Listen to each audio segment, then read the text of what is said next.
Lark Returning by Elisabeth McNeill and read by Angela Ness for SAGA Egmont. Blaze, Scotland, October 1812. Where am I? He wondered, and focused his eyes to look ahead. On the horizon he could see a line of softly rounded hills, their flanks covered with thick beechwoods. It was autumn, and in the dying year brilliance of the sun, the trees seemed to be on fire, glowing in brilliant red, gold, yellow, and orange.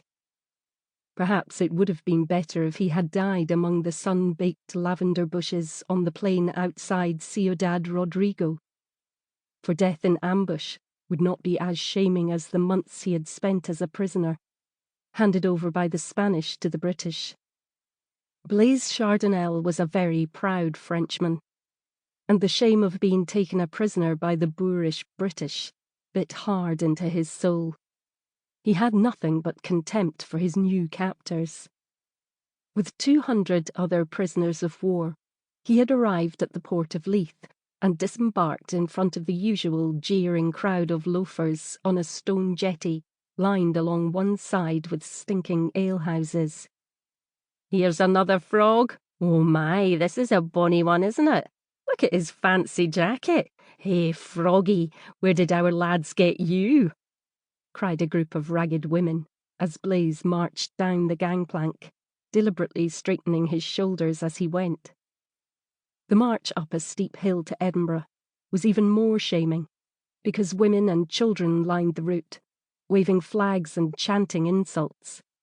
He wanted to stop in the middle of the slimy, muck-covered cobbles and shout back at them, taunting them with their savagery and their filth.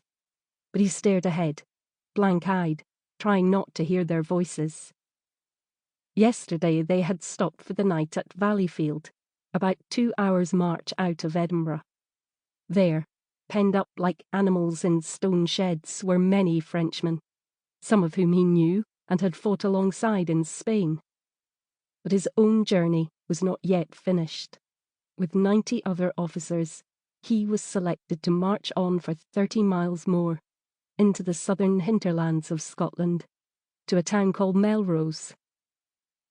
He knew the authorities always chose isolated places to station prisoners on parole, because they were far from ports and escape was difficult. But that would be a challenge, thought Blaise. He would get away. He would foil them. Now he walked alone, head high, one hand gripping the shoulder strap of his knapsack, and the other holding a red-covered bundle bound round and round with rope. His scarlet hussar's jacket was patched and stained, with the intricately looped gilt epaulettes unravelling in spite of the care he had taken to repair them. But 9 months in captivity had levied a heavy toll on his once dandified appearance. Behind him he heard the clatter of a horse's hooves on the loose stones of the road, and one of the escort troop rode up on him.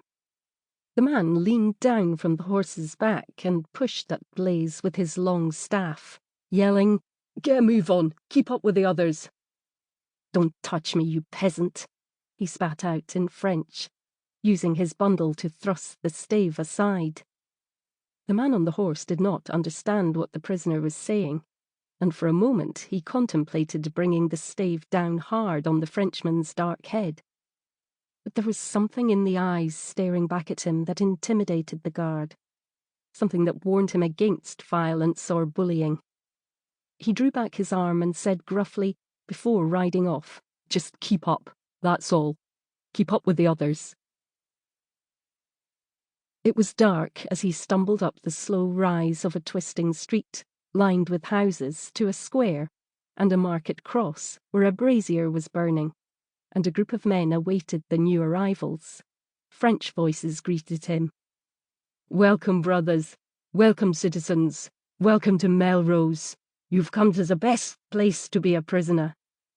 A ruddy-faced fellow of about his own age, eyes alight with friendship and goodwill, came up to Blaise and helped him off with his knapsack. From his accent, Blaise judged him to be from Normandy. Sample complete. Ready to continue?